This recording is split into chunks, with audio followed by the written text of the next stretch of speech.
VR Chat, the next frontier. These are the experiences from Gunter's universe. His continuing mission, to seek out and connect with VR devs and passionate enthusiasts, to discuss theories, beliefs, and rhetoric of all kind, and to boldly go where no show has ever gone before.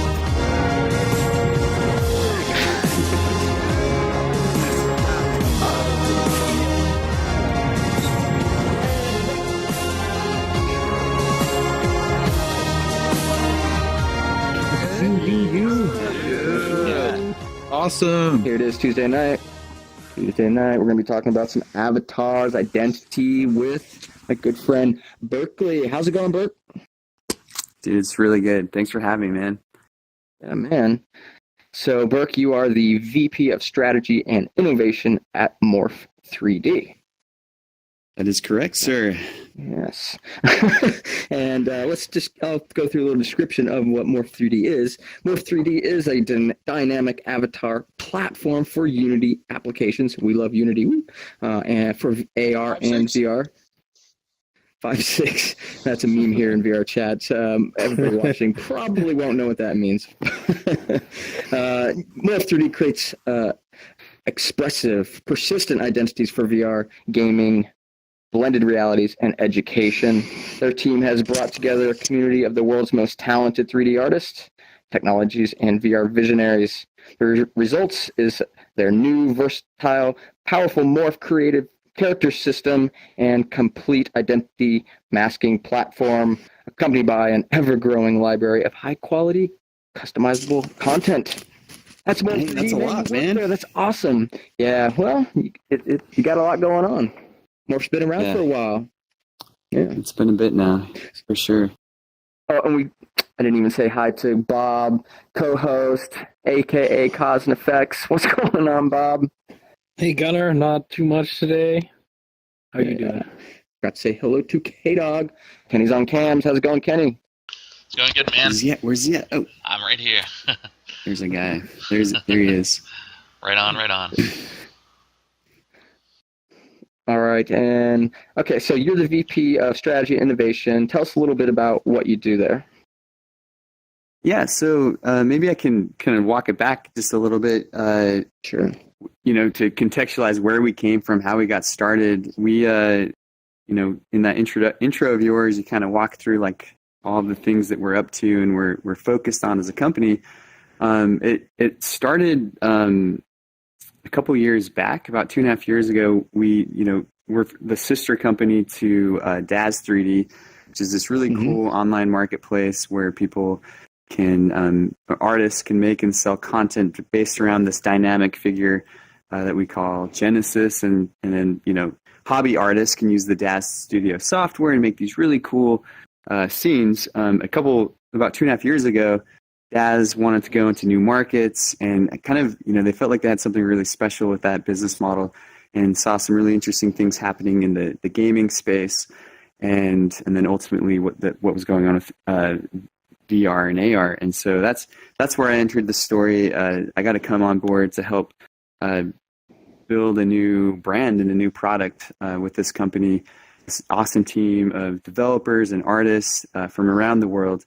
And, so we started out with Unity, creating a character system for game developers. It's the MCS, or Morph Character System. And then we use that same character engine to start creating a product that we call Ready Room. And that's the engine behind our kind of consumer-facing avatar platform.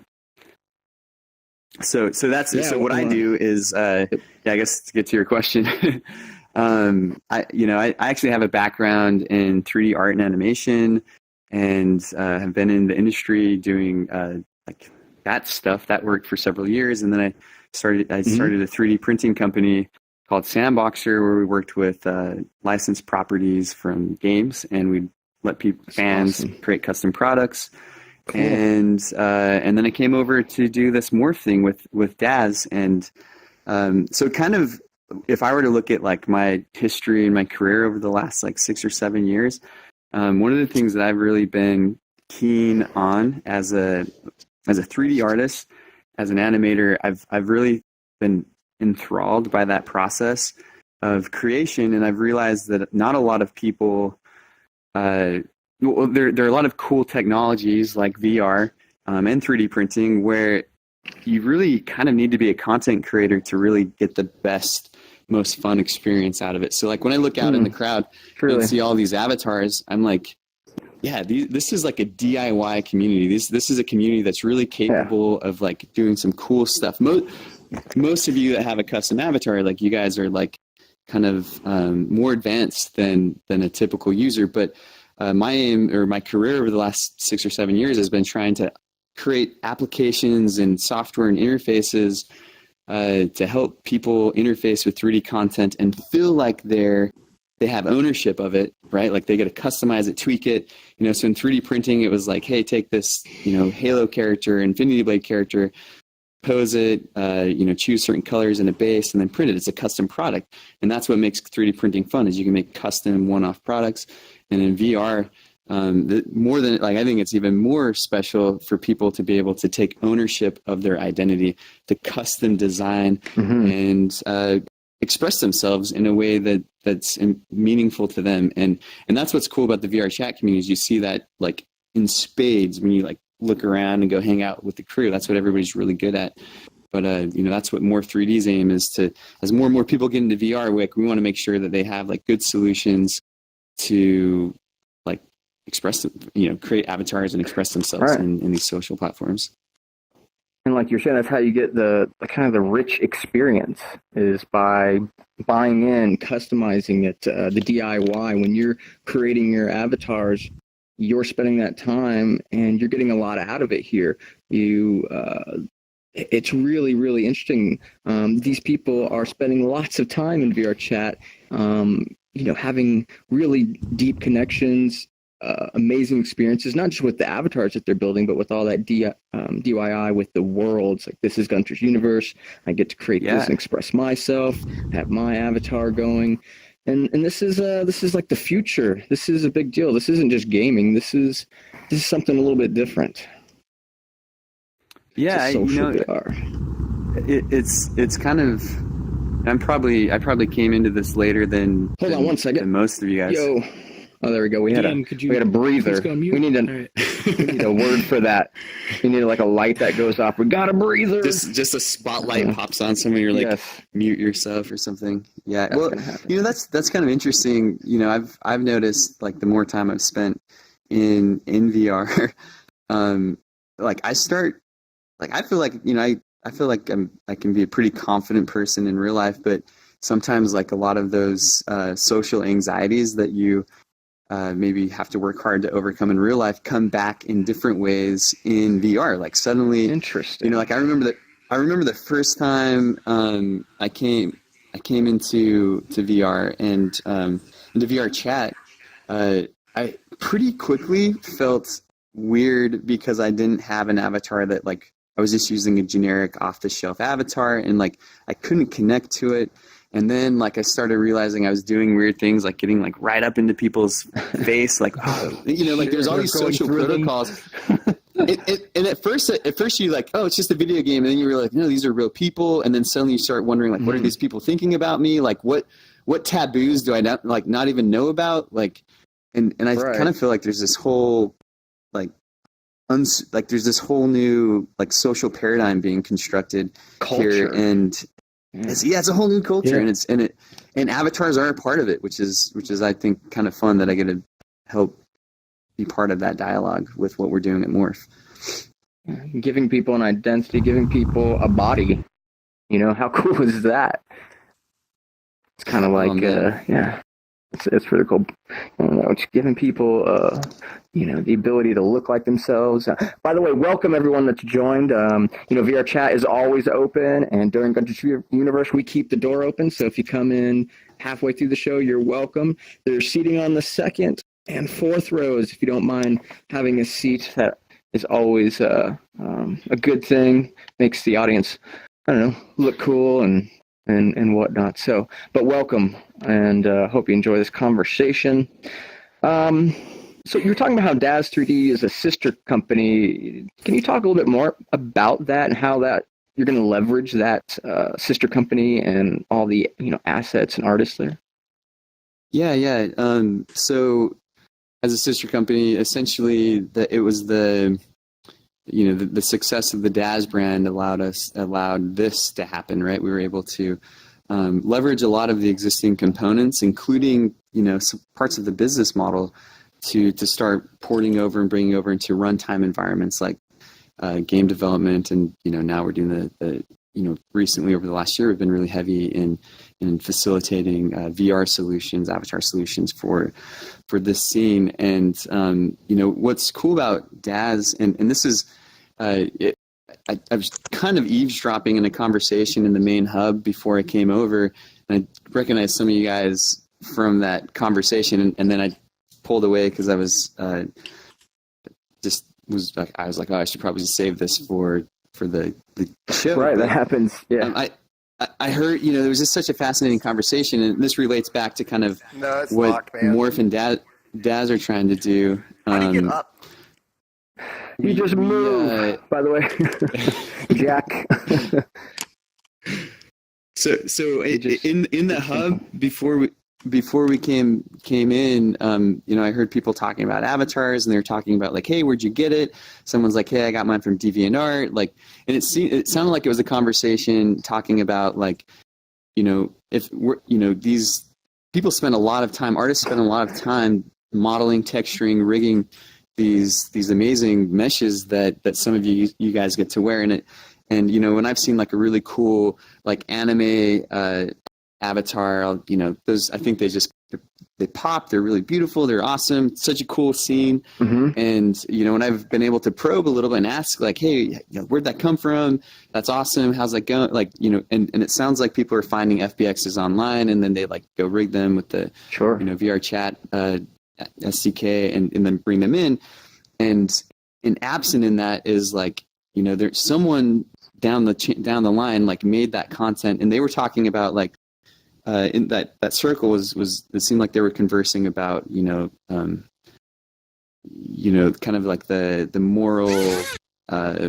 moral quandaries that are involved in that, and those are like really interesting and valid questions. And so to bring that back to Daz and Morph, one of the things that Daz has been really successful at is letting artists create design content that then is it's highly modular, auto-fitting type of clothes, accessories, props, and even shapes that then is sold to a community of users that want to kind of be expressive with this content and make 3D like illustrations and art. And these artists, we've got about 600 full-time artists from around the world. That's all they're doing, is they're doing what they love, making cool 3D art, and Daz has found a way to monetize that art on their behalf to the Daz community. And so what I think is really cool about that is like it's kind of created this like win-win scenario where the customer gets these really cool, like it's kind of like this these like ready-made assets that they can be that are manipulatable, so that they can design cool characters and scenes and then make these awesome renders.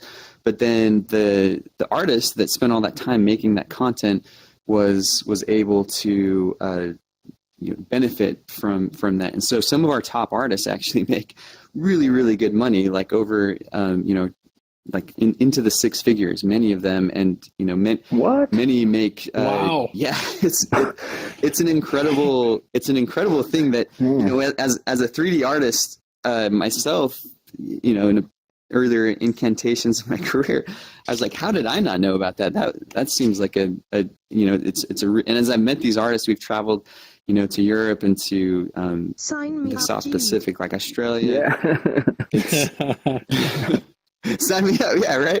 Like that's kind of what I was thinking. Is like, oh my gosh, like we probably could do a better job spreading the word of what that means. But that's kind of so that's what's happening on Daz, and we want to create something similar with Morph for like this scene, we see, what you were saying earlier, Gunter, is, this is going to be big. This is going to be really special and important for a lot of people.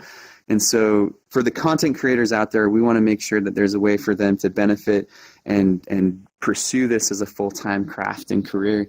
And then for the end users, we want to make sure that we've facilitated and created a software platform that lets them really be unique and expressive, and also, they can do it in an affordable fashion, so they can, whatever investment that they make, also that in content and in avatar creation, we want to make sure that that stays with a user. They don't have to leave it for every platform that they go to. Well, yeah, let's talk about that a little bit, right? That's kind of Morph3D's and MorphID.com, the Ready Room. Your goal is to do that, to have it so people can get an avatar, make an avatar, customize an avatar, and a lot more, and be able to bring it into their favorite social VR platforms such as VR Chat. Right now, you can go to MorphID.com, download Ready Room, and like Bob here, create a Morph. Yeah, I just did this. How hard was that, Bob? I had gone to the Boston VR meetup in April, and Morph3D was there, and going through on couple of the devs came out and showed how everything's done. So I got a quick tour, 20, 30-minute quick tour of how everything's put together. But I didn't even really need that, because using Ready Room is just really, really intuitive. Right now there's not like a whole lot of selection and stuff like that. So you get, you choose your face shape, and you can move around you can change your shape of your eyes and your nose and your mouth. Just a dozen options for each one. You can select them all, move them around, make it your own. Different hair colors, different hairstyles.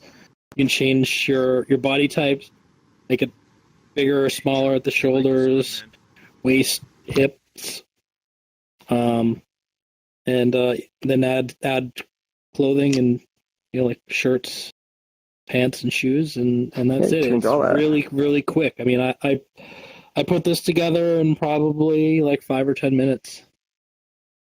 You can create as many as you want. Find in its current state, Ready Room is limited to fully express myself. Right now it's a demo, right? Because I agree. Yeah. So Nisox, to speak to that specifically, and to add to cause and effects, aka Bob. I did not know that. Nice to meet you, Bob.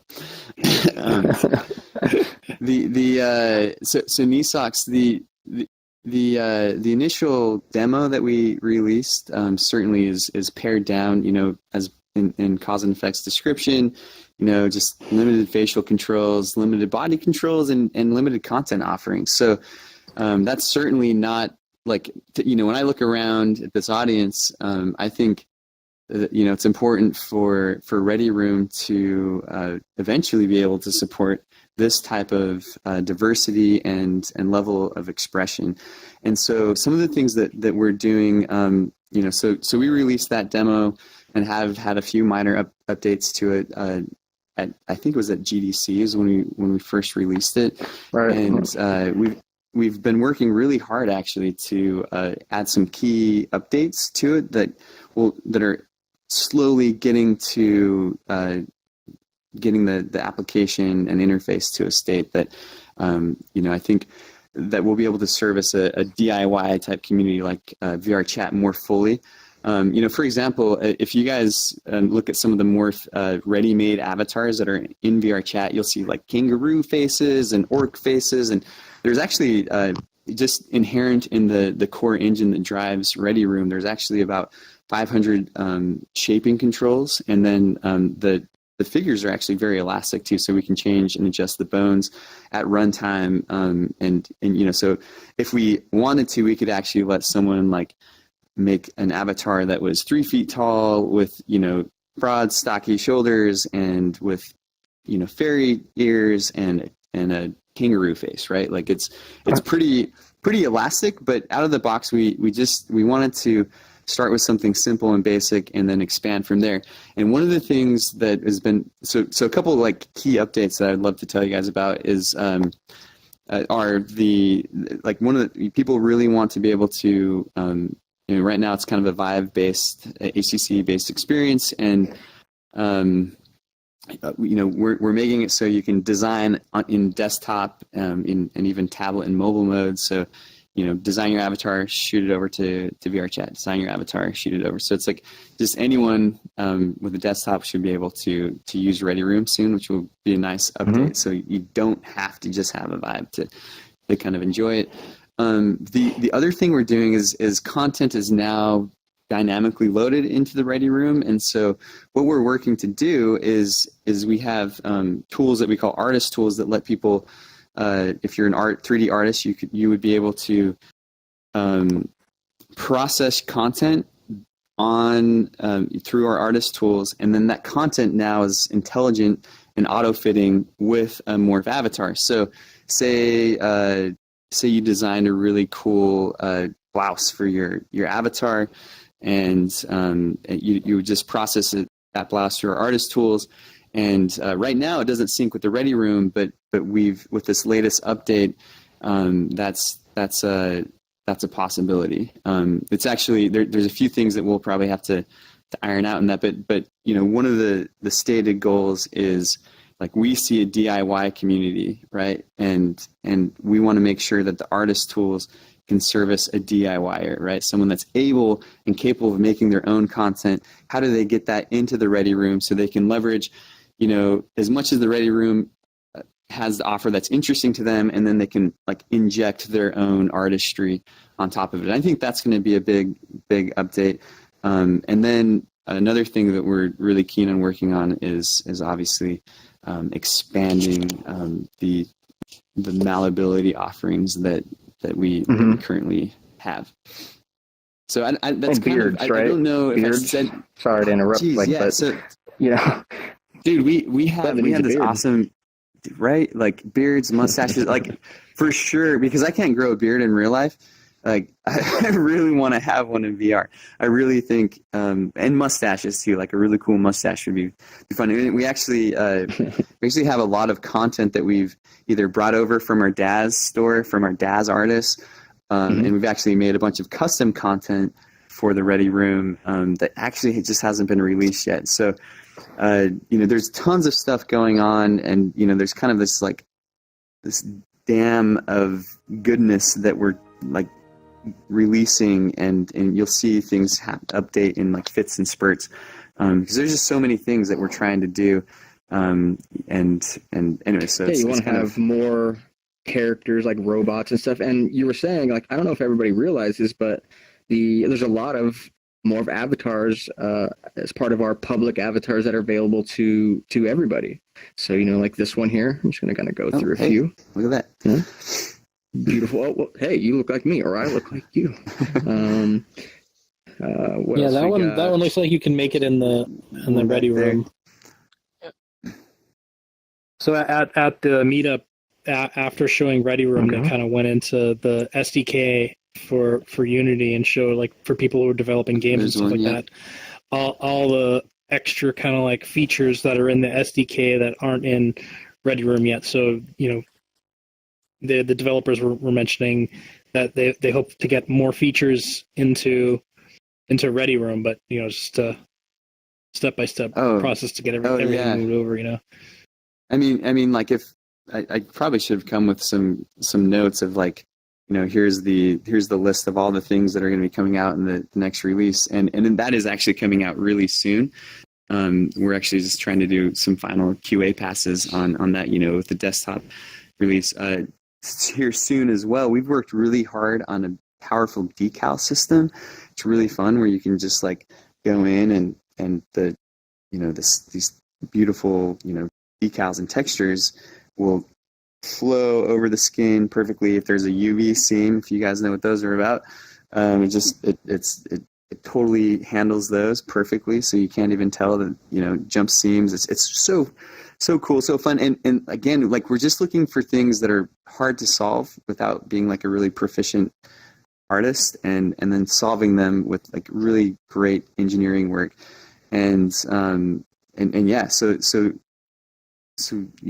every step of the way we're just trying to put like, flags down as to where we think we can help people. So let's take a look at one of the Ready Room video on Morph3D's YouTube channel. If you have your sound down in your sound effects or in the settings, you want to pump that up so you can hear the video. This is a little dated. We probably should update this. The UI has been changed to be a little bit more intuitive, a little bit faster. Even in this latest update, like we used to have people having to like punch buttons to cycle through. Seeing in this next update, you can select and then use your trackpads to toggle through outfits. Again, we're getting ready to release tons. Oh, thank you. Yeah, we've got some really great team of artists and designers. We really do want to pay attention to details and have high quality. Right now, products. It's a demo. It's just the kind of the showing what's possible, and you guys have proven yourself with DAZ and everything else that's going on. So it's there. It's just getting everything connected and working with social VR platforms like High Fidelity and VR Chat. There's a lot of working parts here, and a lot of VR platforms are new. So that's challenging, but that video looked great, and these avatars are looking great, and what you're saying just sounds really, the decals, and you said beards are coming. I've seen seven facial hairstyles that we've made in-house. Cool. Maybe with you in mind a little bit. There might be one or two. You and Deep Rifter, man. Deep Rifter is a bearded man, and he's like, I gotta have my beard, so I'm trying to accommodate for that. Very, very cool. So, you've answered like so many of my questions. So I have to look down my list and be like, oh, can't ask that. Oh, no, can't ask that. We just talked about that. Here's one. So why do you think that a persistent avatar and identity are important? Yeah, great question. And I bet, this whole community probably has a lot of good answers for this one, but here's mine. I feel like in what's happening and what's coming, it's not for the first time, or maybe not I think it's the first time. Like, I feel like this is like the avatar finally needs to belong to us, right? It's not. We need to be able to control it, to manage it, and to take it to where we want it to be. Like, I think, I like, you can point at Gunter as a perfect example of like. Dude, I've now met you in real life, and now I've spent several sessions in VR with you, and I would say you're kind of developing this iconic look, and oh my gosh, There's a 3D skin. That's fantastic. It's very decimated 3D scan, yeah. and like I just think that it's important for us to be able to cultivate, discover what our virtual identity is or identities are, and then be able to use them when and how we please. And so the challenge is, and this is not an easy challenge to solve on both a technical and a business end of things. Is to getting people is getting companies like and platforms to allow this cross-platform capability of these avatars. Sure. And then, for instance, on a technical level, one of the challenges we had to overcome is for VR Chat versus High Fidelity, the avatar actually is completely different as far as like how the rig, right. The rig, the weighting, how many bones are available, the blend shapes that they want, and the poly counts that are allowed. So per destination that we're taking an avatar, we're actually like completely reconfiguring, the core DNA of that avatar, if you will, to make sure that it works on that platform. So that's a technical challenge. And then you've got the challenge of, platforms and obviously our partner platforms are not aren't struggling with this issue because they've allowed this. the idea that like, oh my gosh, like I don't want, like I've worked really hard to build this world. I don't want people leaving my world and going to another world, and like what about, like that's kind of a scary proposition to them. So those are things that have to be overcome. But ultimately, I think the customer is going to be right. I think people are going to favor the platforms that let them that allow an open avatar system, that allow them to take who they've discovered to be themselves in VR over to the next place that they want to go to, wherever that may be. And so other things that we are trying to do to make sure that like everybody can play nice is also exploring ideas of style filtering. Like some worlds may actually have like stringent look requirements, like, hey, I'm this is a Pixar type world, and this is my next question, by the way. Oh, interesting. Yeah, well, go ahead and ask it, and maybe I'll dive right in.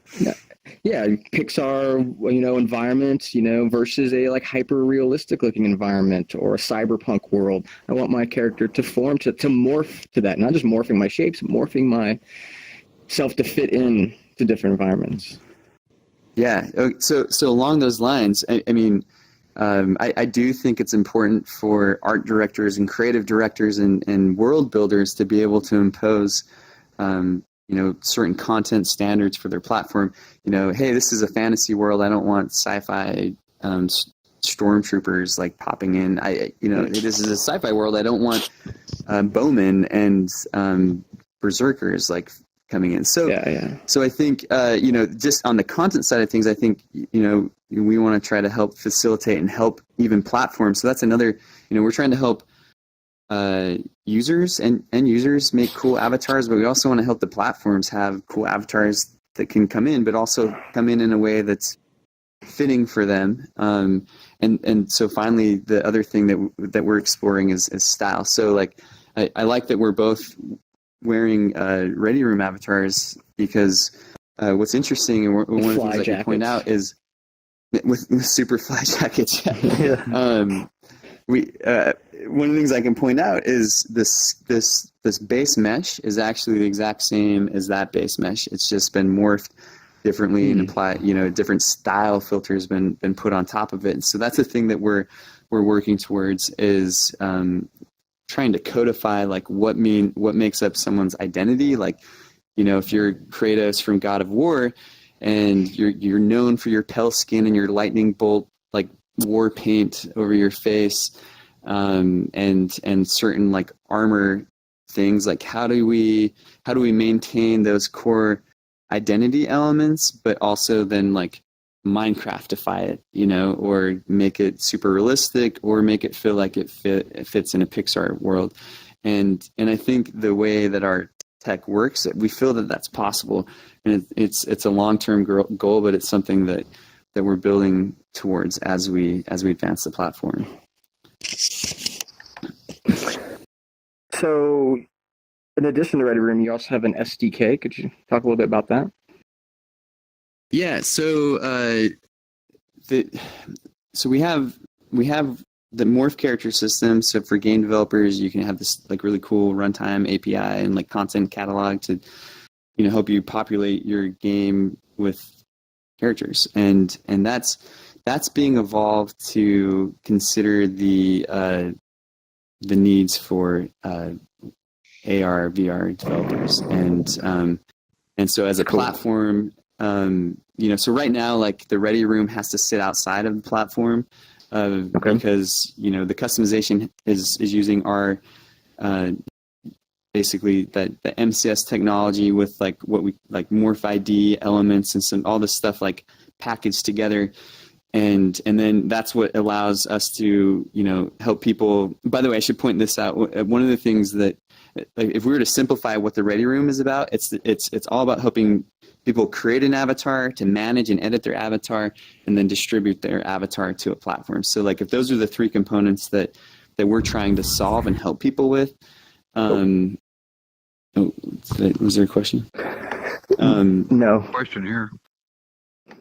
Oh, okay. Well, maybe I'll finish this thought real quick, and then I'd love to get to that. So like the question was the SDK, right? So the Ready Room sits outside of these platforms because there's all this like fanciness happening on the creation, management, and distribution side of things, to help you configure an avatar. And then on the distribution side, like we're reconfiguring it to fit for the platform.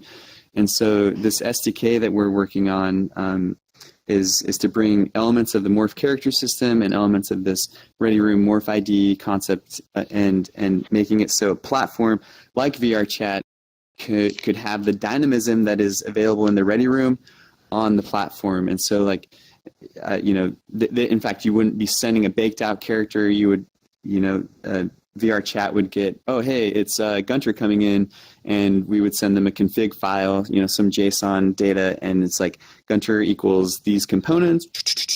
And so VR Chat pulls in from, our cloud, like all the content that's necessary, and everybody else can do the same thing.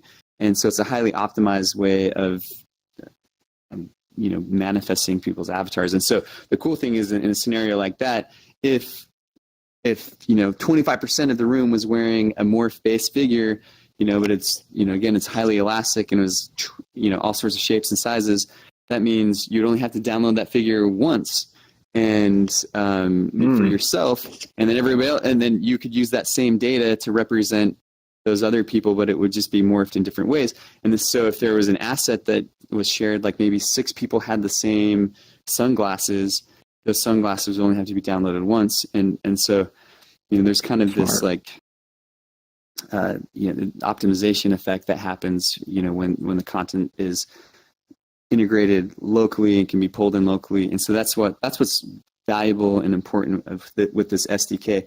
It's more for the platform developers, but we do think it's a really important evolution in this process, because I think platforms really want to make sure that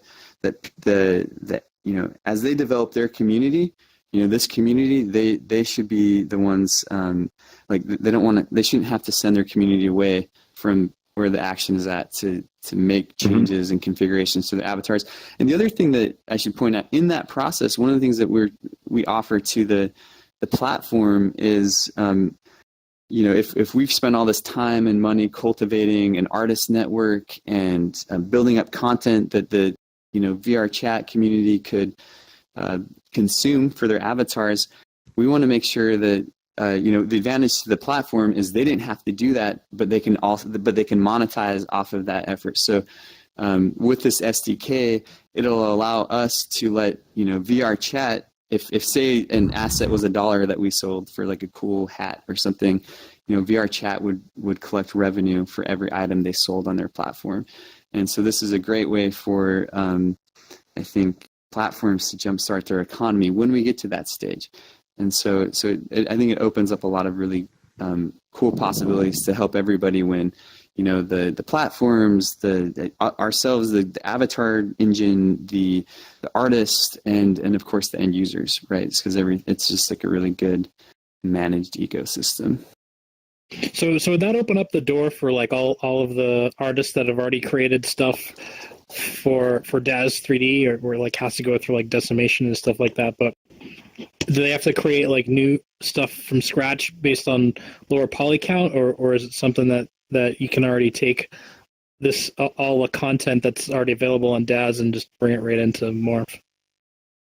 Well, that's a great question, and we're actually the content that you see for the Morph Character System was actually initially curated from, with the exception of some of the stuff that I'm wearing right now, which we started going to new stylistic territories, exploring these style filters.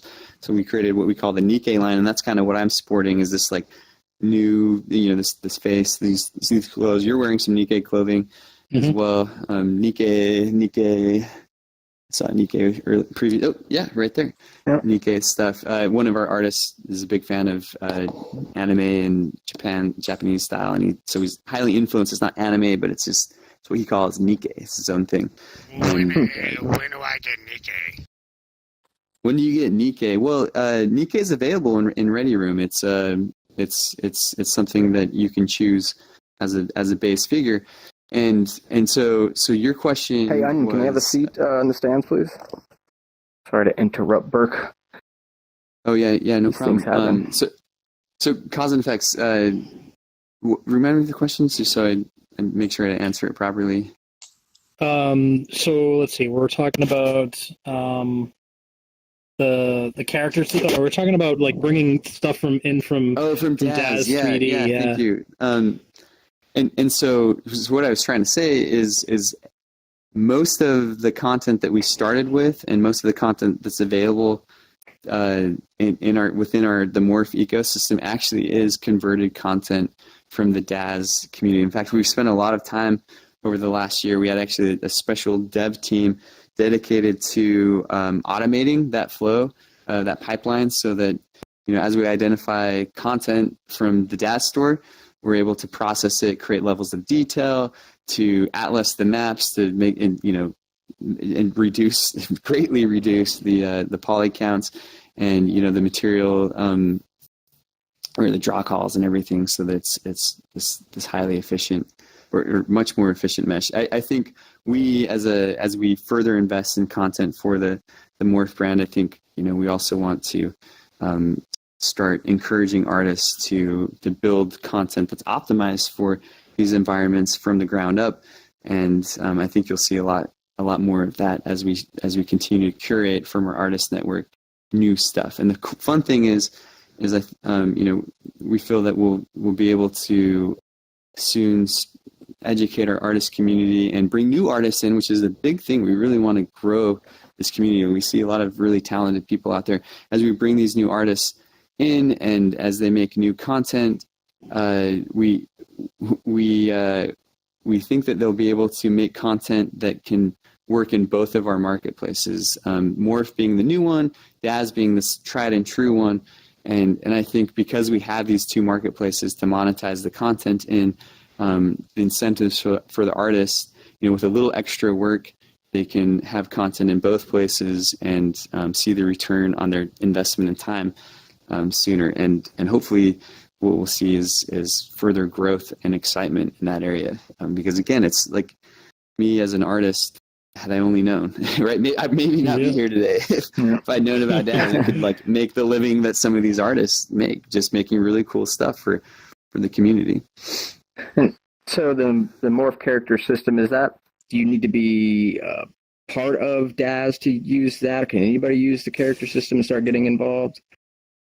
Yeah. So the character system doesn't have a lot of tie-ins to like VR, in the sense that, we built it to help game developers make cool and basically the thesis was let's help game developers make characters fast, they're unique, they can do it easily and they can do it affordably, and that's kind of what MCS is all about. But it's that same tech that drives MCS that's powering Ready Room. And so I think the things that, if you're interested in what's happening in this space right now, I think looking at what we're doing with our artist tools and how they relate and will relate to the Ready Room, that's where things get really interesting, because with the artist tools, you'll be able to enhance your Ready Room experience, and soon we'll start looking for artists to start selling to the rest of the Morph community, people that, so for instance, if Nisocks, happen to want to make a cool anime outfit or something, and because Tsunari wanted hey, I like that, but I just want that component, I just want those cool shoes and socks, can you bring that over? With the artist tools, she'd be able to process and then send over to Ready Room, assuming Ready Room had an anime style, which is something we should work on, it seems like, as I see all this cool stuff. Sure. Yeah, and there's just those anime characters pop. They're beautiful in VR chat. So yeah, that's kind of the idea. Is soon artists will be able to help other artists and then other community members, and with because we made this system an open system. I think there's a lot of great interesting possibilities for collaborations within the community. I have one of the Morph character system videos. Let's show that real quick. Oh, I think I know this one.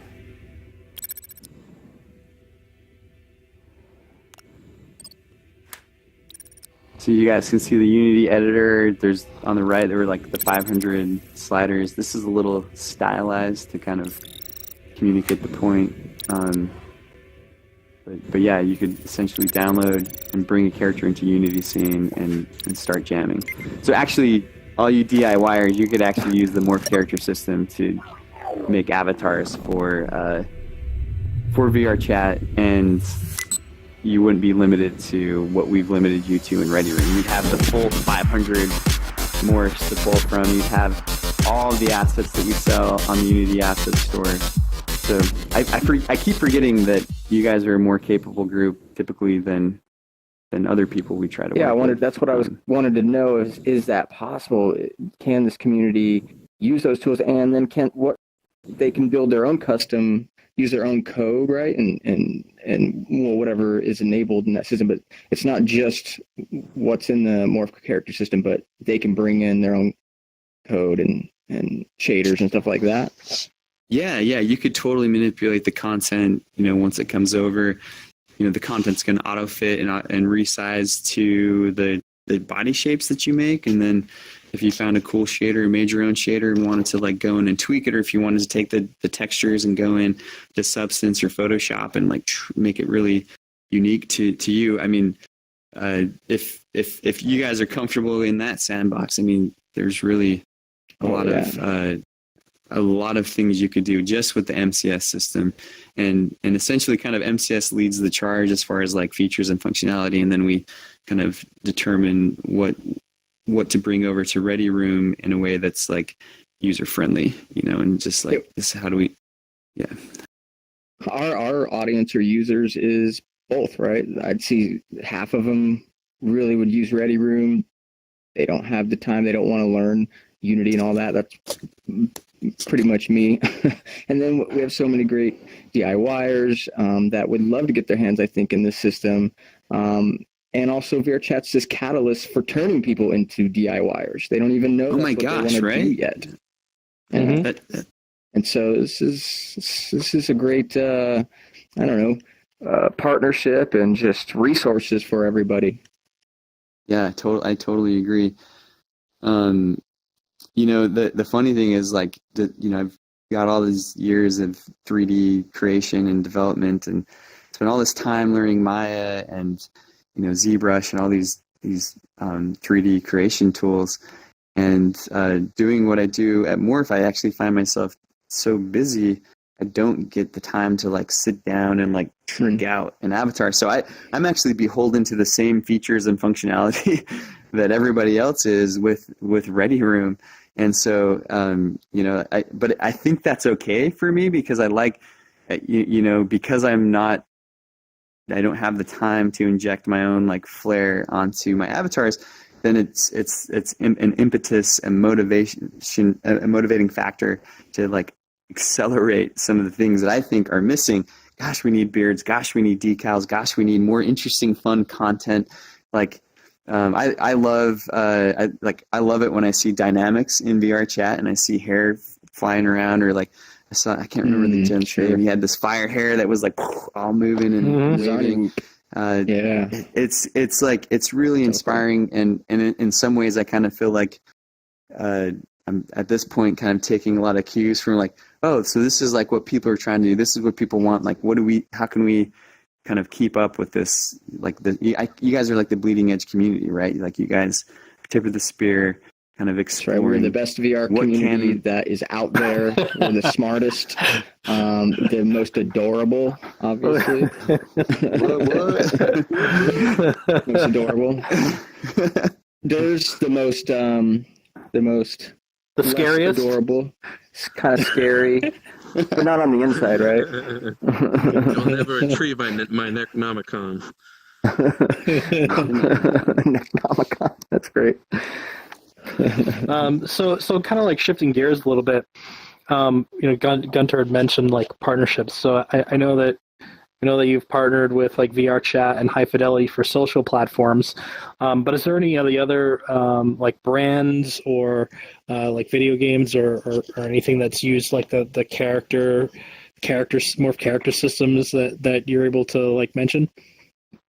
Yeah, I guess you were out at the Boston meetup, and Yep. I feel bad for getting on the spot, but Kung Fu Shadow Fist. Yes. Yeah. You know, that's an indie title, and there's tons of indie titles where, you know, and I hear this all the time. In fact, when we were at SBVDR, Gunter, it was there was the whole booth of you know, this collective of game developers, VR developers. They were like, oh yeah, Morph, like all of our characters came from the Morph Character System, and that's always really exciting and rewarding for us, you know, and you know, not sure how large and successful these games are or will be. Like Thrill of the Fight's another one. I think it was an early boxing game featured on Conan. He went in and it, you know, yeah. I don't think our characters look amazing in those applications sometimes.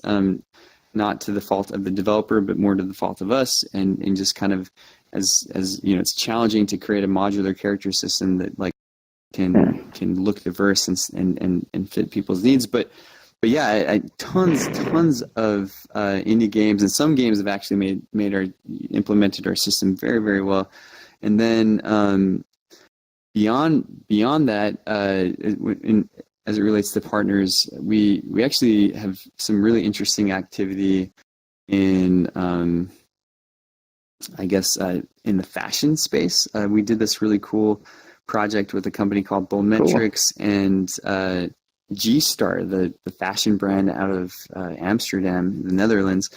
And what the project was is, and this is kind of maybe talking a little bit higher level as to like what virtual identities will mean to us beyond social VR. I think we're going to find some interesting applications of having avatars beyond what they mean in this space. And so, you know, using this character system, we're able to, using all those shaping controls that we have, take body metrics from this algorithmic body scanner that Boldmetrics does, and basically resize a mannequin to look like your real world proportions so that you could then try on an outfit virtually. So we did this like VR dressing room with the HoloLens, and you know, it was like NPR thought it was interesting. They like did a little story on Marketplace, and cool. And it's cool to see that type of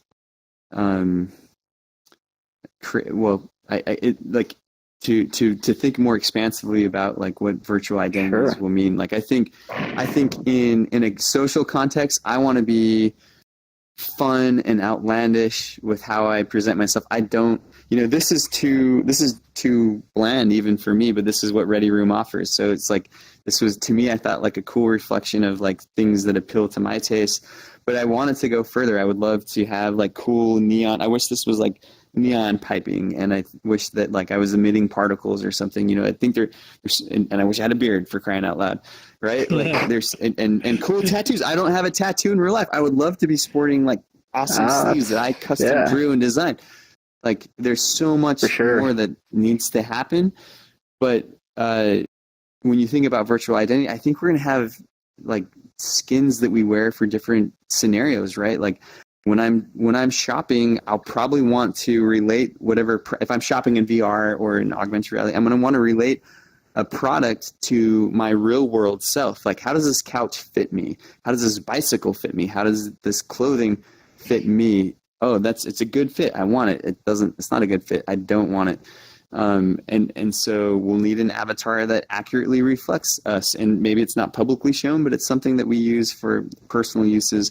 I think in a business context, you know, if I was meeting someone that I really wanted to make a good impression on with, and, you know, say it was like a big screen event, a big screen meeting, and I was trying to, you know, sell someone on a business idea, I'd probably want them to see me as much as possible, so that if I were to meet them at a conference or a show or in real life, they would be like, hey, it's you. And we have, you know, I think, Gunter, like you're able to do that actually with how your avatar is like. Well, that's why this happened.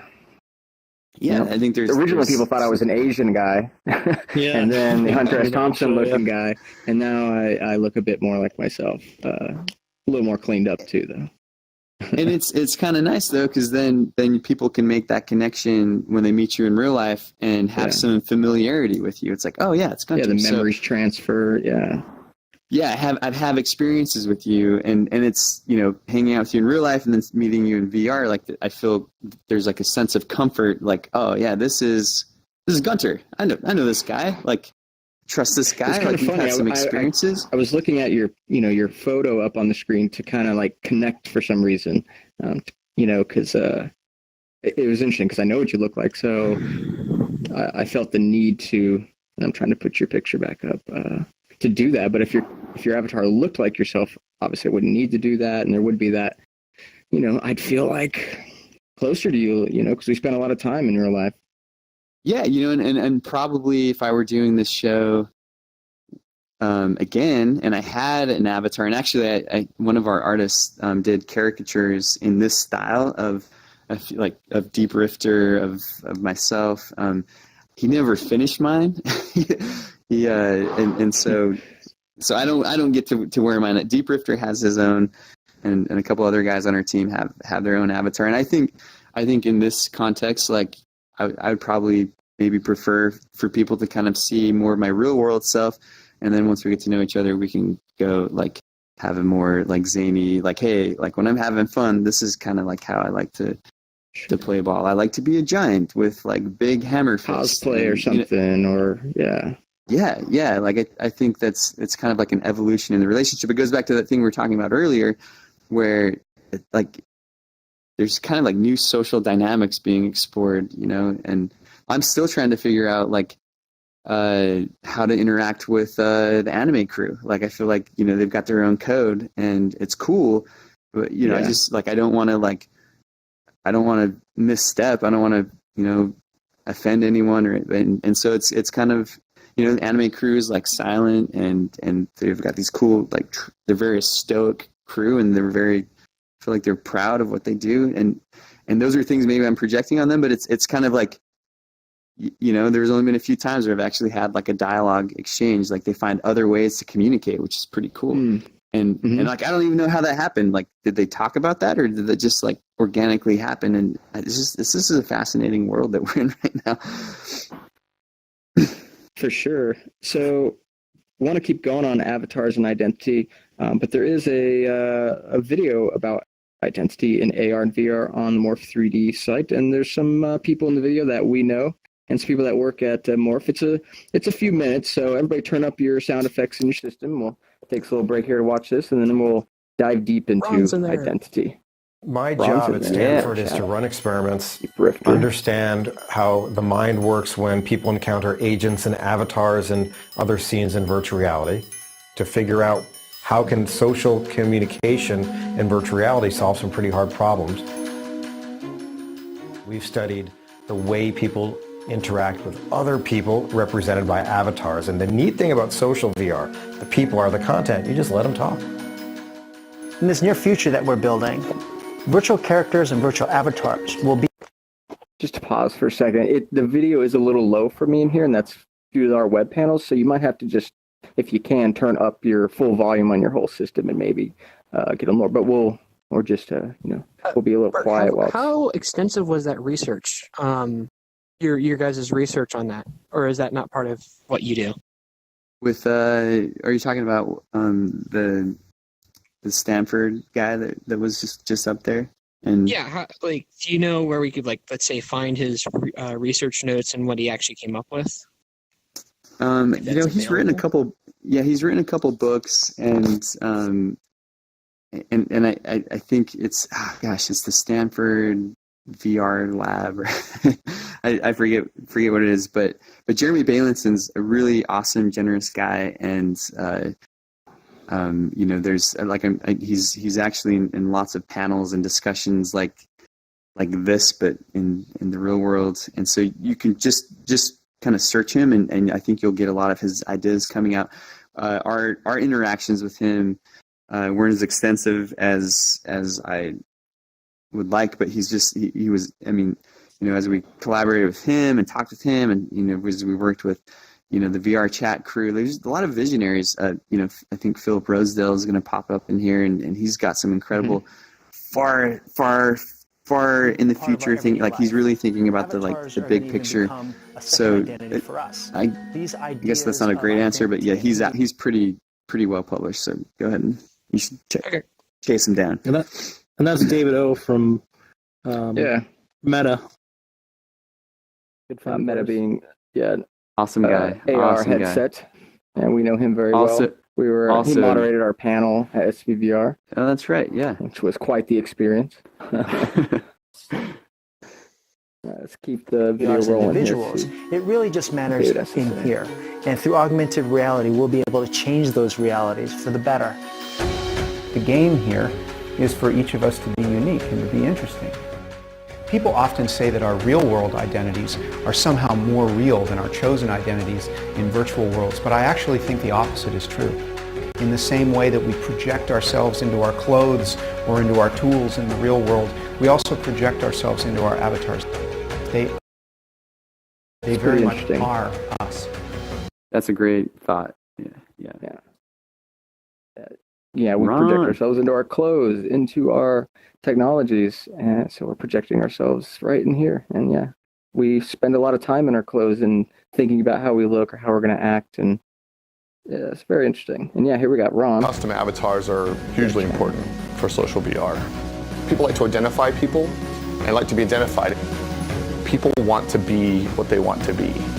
They like to express themselves. And I think virtual reality allows you to express yourself in ways we never could before.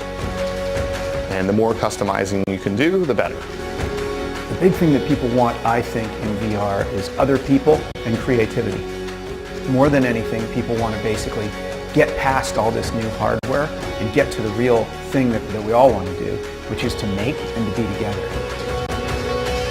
You'll be having these second characters that are populating your existing environment that can actually not only give you information, but also they can be your friends.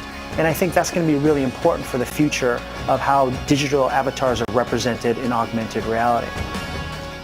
What VR offers is even if you can't solve this really, really hard problem, which is artificial intelligence, you can create these scenes and scenarios and avatars and agents that actually inspire emotional responses. So you can't solve AI, but you can create scenes and interactions that make the brain feel real.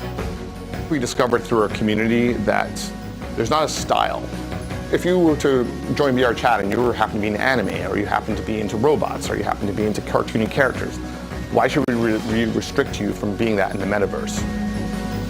In this new future, we're being able to augment who we are as individuals, where we can really enhance ourselves with this technological superpowers. Translation of identity into VR is amazing. No one's ever understood it. We still don't understand it. It's still unfolding as a story.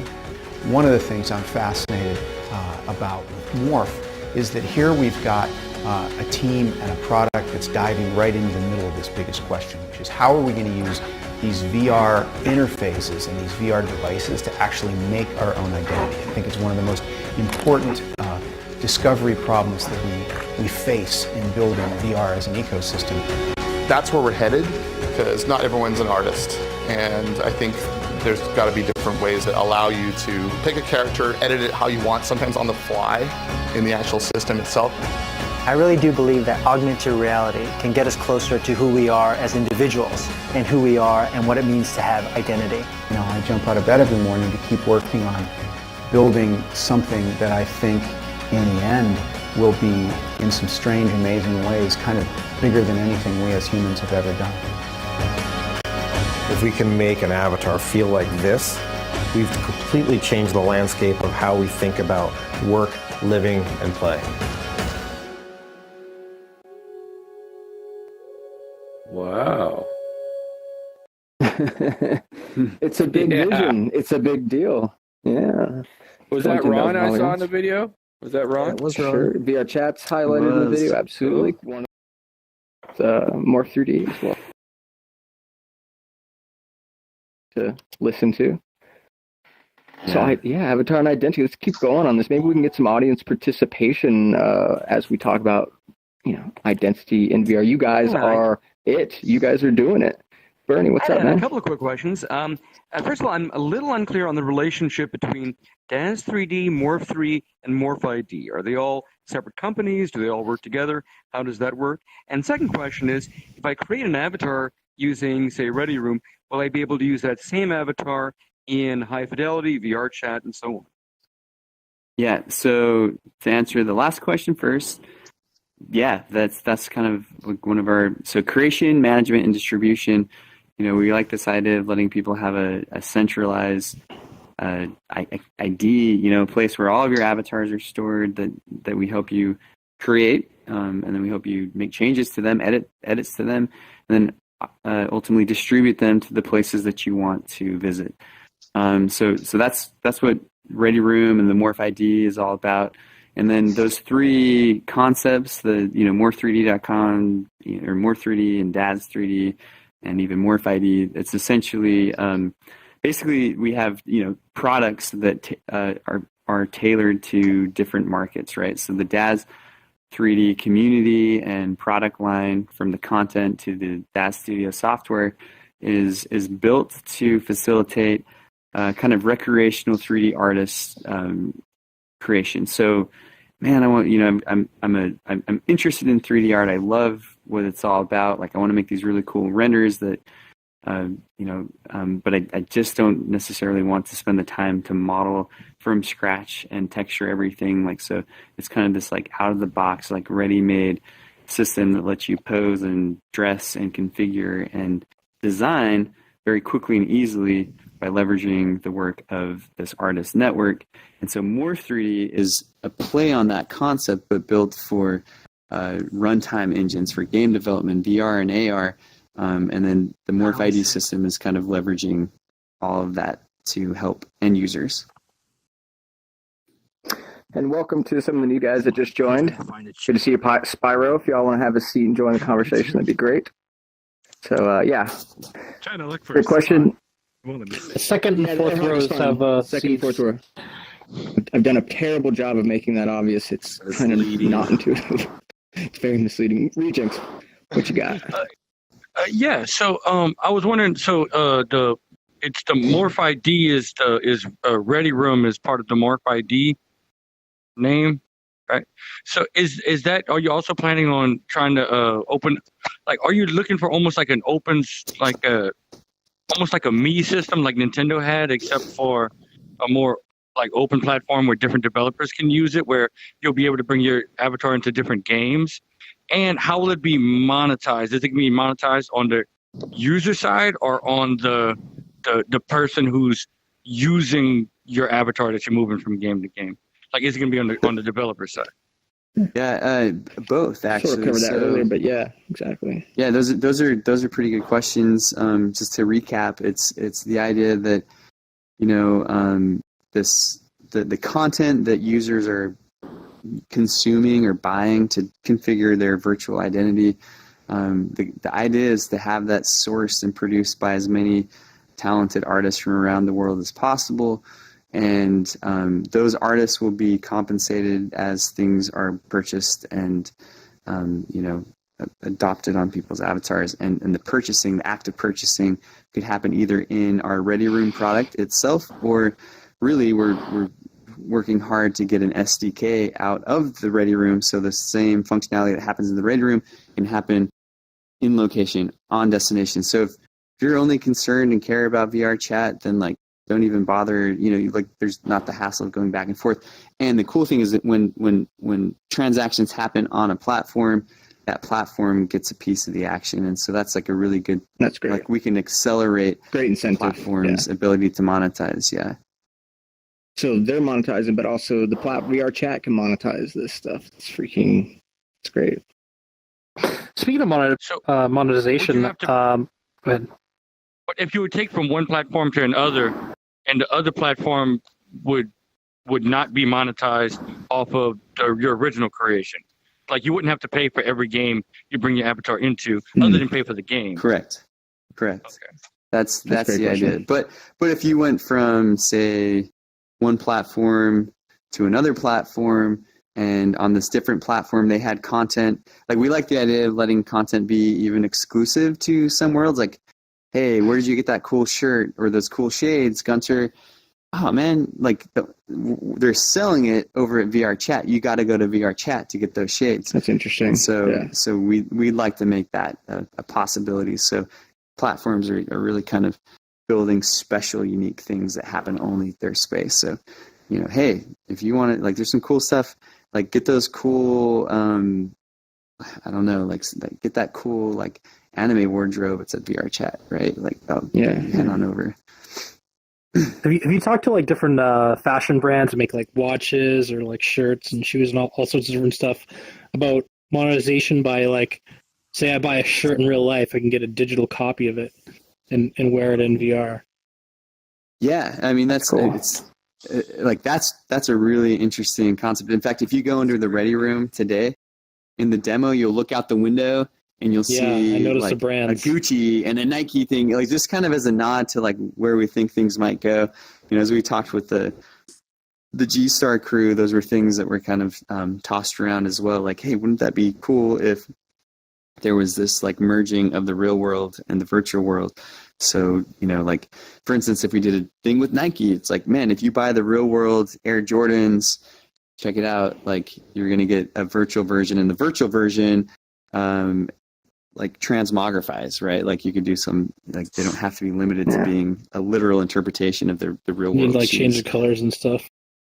Yeah, or like you hit a button and they like morph and then like switch into a totally different style or something. You know, I don't know. I just feel like what's fun about VR is you know, you're not bound by the confines of like molecules and atoms. You can be super expressive in so many ways, and I think you don't have to go to your bedroom and change. You can just be right in front of everybody. It's fascinating. I mean, like even this experience is, you know, I'm going to be thinking about this for a long time. Like being on your talk show, you know, sitting in this like round table discussion with like all these people from, I'm assuming, all around the world. And, you know, like when you played the videos, and like, this is like a really powerful media experience that, you know, to develop something like this in the real world would be astronomically expensive. And yet, you know, you were able to, with this platform and these technologies, do some pretty amazing things and create a very compelling experience. And I think, again, it's like tip of the iceberg. Like what comes next? It's really exciting to think about. Nisox has a question. Nisox has an interesting way of communicating. I think it's nicer to have an avatar that doesn't look like me IRL, plus I don't really like the idea of exclusive items. It seems kinda dumb. Fair enough. You know, it's a good opinion. Well, you know, I think you don't look like that in real life. Whoa, wait a minute. Totally. I feel so deceived. No, hey, I think that's a. I like the expression of. You feel exposed. Well, you have your legs crossed. Actually, I really dig the persona that Nisox is developing, and I think more and more people will probably start finding how they want to be expressive. And, you know, I think the reason why we launched with a demo of Ready Room is we don't necessarily know what's right and what we don't necessarily have all the right answers. And so it's kind of like putting a little bit out there and then paying attention and responding and then doing a little bit more and then a little bit more. And, you know, some of these ideas that I've shared today are certainly aspirational in the sense that we're not there yet. Some of them are like right around the corner and some are here. And so, you know, as far as like exclusive content, you know, it'd be interesting to like open that up as like an actual, you know, thread of discussion. But ultimately there are maybe 3 or 4 parties that are involved in an avatar system like ours, right? You've got the platforms, you've got the artists, you have the avatar engine creators, which would be us, and then you have the end user. And so trying to find this harmony for everybody to get along and play nicely is going to be a challenge, like we discussed earlier. There are technical challenges, there are business challenges, and so it's just going to be, I think, an ongoing effort to to keep everybody in like cohesion, you know, making sure that everybody feels good about this. Because I think if we fail at this, you know, hopefully, I think it's a loss for an end user, right? Because if in absence of a system like ours, how do you take who you are to these cool places? It's going to be a lot harder. And, you know, maybe some platforms won't allow it. Freedomus, I think it have. Hey, thank you. I just wanted to ask, or rather add into the conversation, isn't exclusivity almost impossible when you make it so easy for anyone to build, you know, things for VR? Because, you know, normally the reason there's exclusivity because a big company has the budget, the people, to make something that nobody else can. But in VR, you know, let's say Nike wants to make a shoe. Well, I can probably make that shoe. Might not be as good, but it might, you know, it might be so, you know, it might not be exclusive, so anyone can have it. You know, that's a great point. I think there's always going to be, well, okay, so this actually brings me back to my Sandboxer days. That was the company I did for 3D printing, and I feel like we're in a similar paradigm where we suddenly with 3D printing you were able to, if you could just design stuff, you could suddenly own things. Like, so how does a Disney restrict you? And the case in point would be, there was the My Little Pony scene was like, all these talented artists were making these really cool My Little Pony characters and then selling them on Shapeways, and Hasbro, the owner of the license, was getting cut out of the deal. And they did like all these legal cease and desist things, but eventually they struck a deal between the artist community that was making the stuff, Shapeways, and then, you know, they made it a legit thing. And I think with VR, you've got a similar problem. Like, hey, I'm a skilled enough artist. I can make my own Stormtrooper or Darth Vader, which I've seen on this platform. Some awesome Darth Vader is cruising around. And I'm sure at some point, if everybody had access to that, Disney would be upset, and, you know, they'd be going to the creators of the platforms like VRChat and saying, hey, I don't want, you can't allow this. You have to like moderate your content. And I think we'll see some tension as we go. But I think your point is totally valid. Like, hey, if I made the content, I made it. Like, this is like me playing cosplay, but in a virtual way, right? And how do you regulate cosplay in the real world? So I think there's going to have to be some understanding from both parties, and it's going to be a cool thing, an interesting thing to play out. I think we'll figure it out though. But yeah, that's totally like something that's going to happen. And 3D printing is a very interesting analog, because you do now have the assets or resources to create the shoe, not the shoe, but the thingamajig, the Lego toy or something could actually accomplish that. Interesting. Yeah, you just need a 3D file, and suddenly you can own licensed property, right? Exactly. Toaster, what you got? So I'm guessing this is going to be for like the beginning stages, maybe even all the way to the end stages. Are you going to be able to port out your avatars that you create to, let's say, like a Unity file, or even have like a Unity C# script that you could link in Unity to say, okay, here, let me go to, you know, Ready Room in Unity, create an avatar, immediately port it into the projects folder, and then be able to edit it there. So that, like, say I want to add a gun as a prop to my avatar, but, you know, I can't do that in your version of the app because it doesn't have a prop for it, but I could go into Unity, slap that on, and throw it into VR chat real quick. Totally. So again, we're trying to be a little more responsive to like the nature of and the behavior of this community. The next release of Ready Room actually has an FBX exporter. For the time being, everything in Ready Room is totally free, and that's a feature that we're throwing in there while it's in this demo state. For crying out loud, export it into an FBX, bring it in, and change the materials, do all these, you know, in Unity or whatever, and modify it, because, you know, we realize that like a lot of people are capable of doing that. So let them do as much work as Ready Room is useful or can usefully do, and then you guys can take it for the last mile. You know, in fact, even I did that the other day because I have access to that build. I was like, oh, you know, I'm not satisfied with the shader setup that I have right now. You know, let's create the wave type of look. And so I went in and like configured it and was like, oh, cool, this is fun. And and it was nice that I only had to change the shader and not have to build from scratch the whole avatar. Right. So that's actually something that will be coming out in the next release. It's really cool. Free Jinx. Yeah, and I think to further kind of go back to Nisox's point, I guess I see it coming, and it's understandable.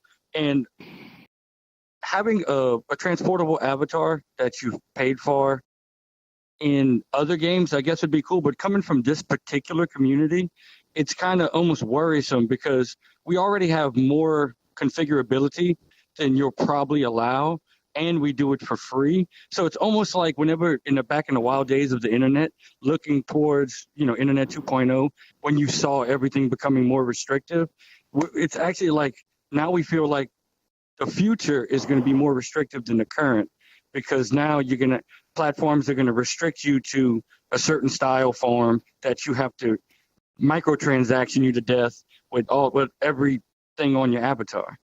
I mean, I know people need to make money, but I would actually say I kind of feel like you've got this cool Doctor Who thing going on, and everybody here, a lot of the people here have like a lot of unique expression happening. Like it says your avatars are saying a lot about your interests or your tastes, and you guys have the ability to do that. But you're probably the exception to the rule. If and when, I should say, when VR goes mainstream, like my mom's not going to be able to make an avatar unless I help her with this system, and I think there's always going to be the community. It's actually discouraging, but as a whole, it's the Facebookization of VR basically. Well, yeah. Want so everybody I think to be here. Yeah. Like I think I want. Yeah, I totally want my family on board. In fact, I've had some cool experiences with my wife where I've been traveling and I sit and I'll take the Oculus and I've got the Vive set up at the house and we get to hang out in VR chat and it's totally fun. And you want to be with your friends I would and like family. Not all of them are gonna be VR chatters, but they know what to do. They in social VR they talk, hang out, and it should be very natural and easy for them. Yeah, and how many of you? I'm sure a lot of you guys know Deep Rifter. I think he's an awesome example of someone that's super passionate about what's happening in this space, but also doesn't have the time or the wherewithal to actually make his own custom, built from scratch avatar. And so he's reliant on systems like the Ready Room to be expressive and to manifest himself in ways that's interesting. So I think there will be kind of like tiers. Like if you've got money and you can pay for a custom avatar that's built from, polygon by polygon to meet your specifications, your vision, there's going to be people that will be doing that. And there'll be services, like there'll be talented artists who will say, hey, I'm going to make your avatar and I'll build it from scratch. And then I think there's going to be like the mid-tier artists that, hey, I'm going to make content for these systems like the Ready Room.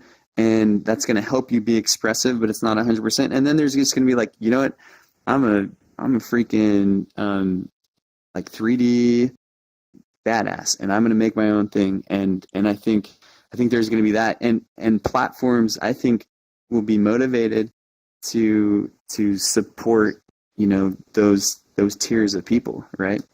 Yourselves all the way down to the deep rifters, and even myself these days. I mean, I'm totally so busy. I get to rock what the system can give me. I want to welcome E-Man to the show and Motnap. What's going on, guys? Hello.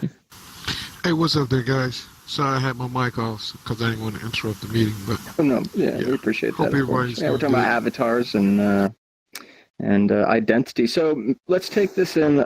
There's so much I could talk about this next section, but I'll try to keep it simple. Like we can create all kinds of identities on the internet. And in here in social VR, I bet there's people that come in as a different avatar, change their voice somehow, and I don't even know who it was. In fact, Ghoster, you kind of did that the other day, and that was interesting, right? It's very so you can have multiple identities. Basically, I created a second account completely not related to this one, and I got back from a Comic-Con. It's called ColossalCon in Ohio. And I didn't expect to get back so soon, so I came in for, the Sunday meetup. And I was like, I'm gonna go incognito this time. Like let's see what happens. Yeah, completely different account. Nobody knows me, and see if they can figure it out. Yeah, it's interesting. It's fun, but there's also like you're going to want in some scenarios, or some people or groups or cultures are going to want not that situation. They want to know the person and expect that person to be that person and not be different. They might look different and maybe different avatars, but there's an identity. There's a Gunter behind this. That person for things like, say, there was voting. We all had to cast a vote. You can't be two people and cast votes. Or in your assets and ownership of things, you want if things are given to a certain just basically your identity gets tied to a lot of these things. In the future, VR is going to be very powerful and more than just what we're kind of doing here now. But we're going to live in these worlds, or not really live, but a lot of our life, time, and important functions of things will be here. Important functions of society will be here. So how do we deal with that? How do we deal with bringing your identity? You can look however you want, so you don't have to expose yourself in these socks. But there are cases where, somebody's email address is kind of how you can kind of verify somebody's identity, but not really. But that's a step. So how would we do that? Do you think that's important, Berk? I do think it's important.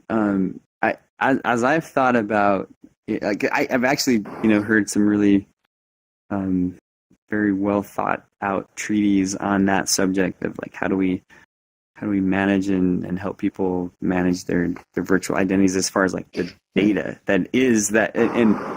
And I guess me personally, I probably haven't delved in as deeply as I should have, considering my interests and efforts in this field, primarily because I feel like there's so much work to do just to nail the expression part of it. I feel like there's so many problems that need solving, and so many things that we as our team and need to invest in. I just think that there is a that's certainly something that's coming, and it's probably coming really quickly, where we're going to that's going to be a really important element. But today, I want to make sure that if someone's using Ready Room and wants to look anime, they can do that, And so there's and I think that's kind of an expression. That's interesting how that's what you guys are specializing in, expression. Yeah, but I think that other component that you just described is very important, and we're going to have to marry the creation management distribution things to the persistence of what you do and how you behave and how you're known. That's history, coming. Those two things, that history, that's going to have to converge. The reputation, that's going to have to converge. I don't think we're there yet. I think there's just more fundamental things to solve. But and maybe you agree with me on this. Don't you think in a lot of ways, when you talk about what we're a part of in VR and AR, there's so many things that are happening today that matter to us today, and then there's so many things that we're a lot of people love to speculate about, and sometimes there's there's just that how much should we worry about this thing versus we've got these pressing issues right now, and I feel that happens all across the industry. Sure. I guess this topic, it is happening not in VR, but digital identity, period. And so having, there's people out there that don't have identity with any country or nation. And so then they can't participate and get the advantages of what a country provides. Just voting always comes up, or social welfare. And so as we have societies in virtual worlds, we're going to think about these kinds of things, because we're going to want to participate in that stuff. You don't want to be left out and not have a society to be a part of. Yeah. And I think, it's a perfect example of. But we want to be anonymous too. This is and it's and the question is, who's in charge of that, and how do I don't know.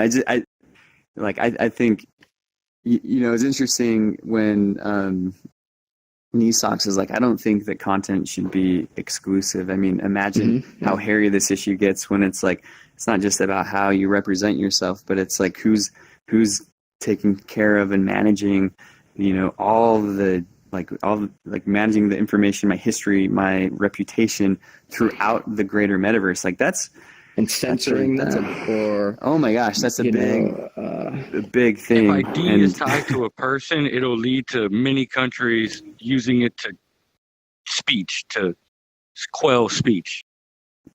Right, and anonymity provides free speech, right? But there's issues that we're going to arise with anonymity. Everybody being anonymous in the world would be kind of create a problem as well. But can you have a managed identity and keep it private and anonymous? So keeping it so the speech, you have free speech. These are things that I'm reading about, thinking about, and watching videos about, and it's just kind of blowing my mind that this is kind of like the next, we're not quite here yet, but we're becoming a part of this internet, and we have digital lives now, and we don't want Facebook managing all of this stuff, right? We want to imagine this, like, I want to manage my own identity, but how do I do that and still be a part of everything else? But I don't want to be centrally managed by Facebook and with their login system and biometrics, or I don't know what we're going to use to log in and these things. Yeah, something to think about. Oh man, and it's something definitely worth thinking about, and I think I'm definitely paying attention to all the good ideas that I hear, because maybe there's a chance that the Ready Room will play a role in that in some way, and so we got to be thinking about those things. Yeah, you definitely, exactly, yeah, because that's what the users are gonna want. So how we're gonna provide that, and you guys are providing the expression. It's a logical place, it's a logical place for those things to exist. So developing a strategy, it's a challenging thing to take on, but it needs to be done. Yeah, I want to know if this guy's expressing himself like an asshole, so I know how to work with this person, right? And that social history or something. I don't know. Yeah, like will I be able to point at you and suddenly like get stats? There's like on 50 troll tags attached to you. Yeah. Oh god. Yeah. Like voting, or not voting, but reputation. Like rating people. Like we're gonna rate this. Like Black Mirror. I think most of us are where they have citizen score. This is oh man. There's just reasons why that could be used correctly, and we all definitely go to the negative of it. But that's a good thing too. But on the other side, I think you'll see it play out on the platforms before on individual platforms, everyone trying different ideas first, and then I think maybe you'll see that as certain things start to stick, maybe you'll start seeing those things being pulled over into like some sort of central repository that you're managing. I mean, right? It's going to start with silos and each company having this, but you guys are going cross-platform, so that's what's going to happen.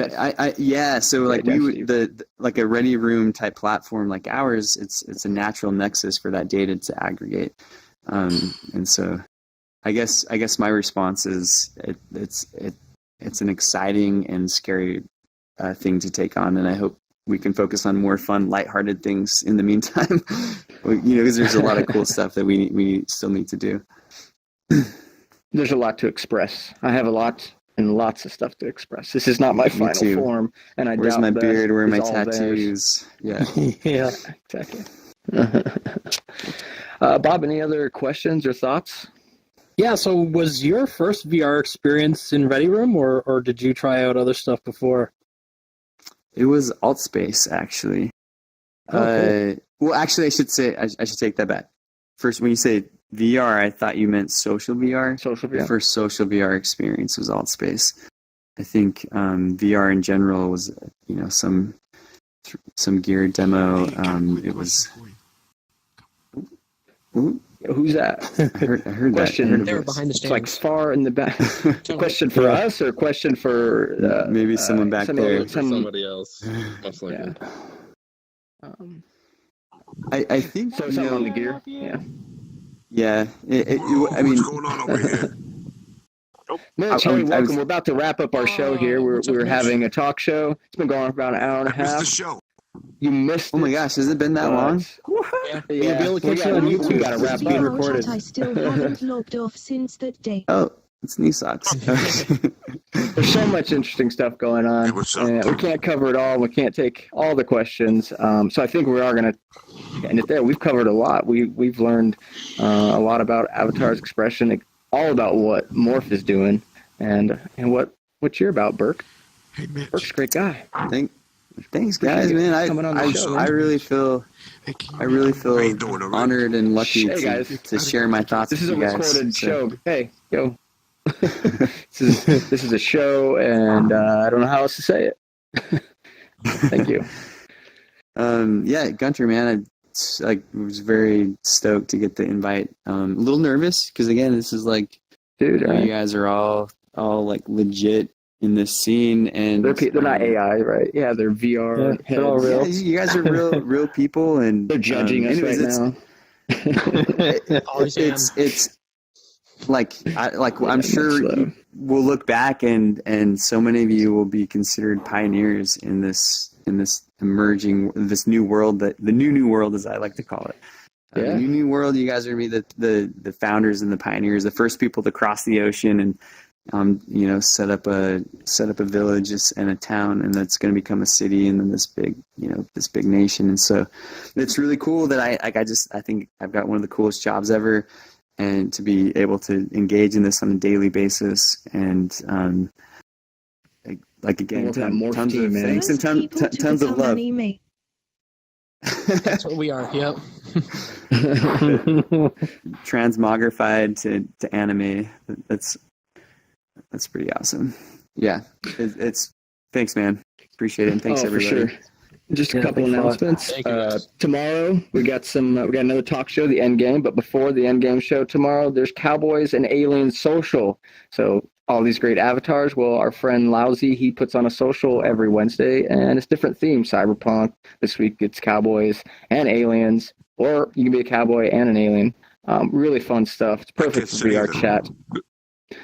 Don't worry, we'll make sure we get that working for you here shortly. And a bunch of other stuff happening. So you can go to vrchat.com. There's an events calendar, but I really like the new calendar. It's cross-platform, actually. It's socialvrcalendar.com. Socialvrcalendar.com. It shows all of our events, and it shows other social VR events going on in other VR platforms. Check it out. Bob, you do another show called Left-Handed VR Podcast. Have you recorded another episode, or what's the status there? So we were going to record one on Sunday, but Jason was a little hungover. So we're just to give a little tease for our next episode that we're doing on Sunday. Matt, Jason, and I were playing the Ubisoft's new game, the Starship Enterprise VR Bridge Crew. We're playing Bridge Crew. Yeah. Yep. So we like it. And so we're going to be talking about that. Yep. We all give it a thumbs up. Like 2 thumbs up. There we go. Thumbs up. My thumb's kind of broken. That's great. So we had fun playing it, and we'll talk about it on Sunday. So you can follow us at LHVR Podcast on Twitter, Facebook, and we are on all the major podcasting platforms. That's right. All right, guys. This has been great. Thanks for coming out to the show. Really appreciate it. And everybody watching, and Berk for being our guest from Morph. It's really awesome. Y'all take care. We'll be back next week, Tuesday, 10 p.m. Eastern. Cheers, everybody. I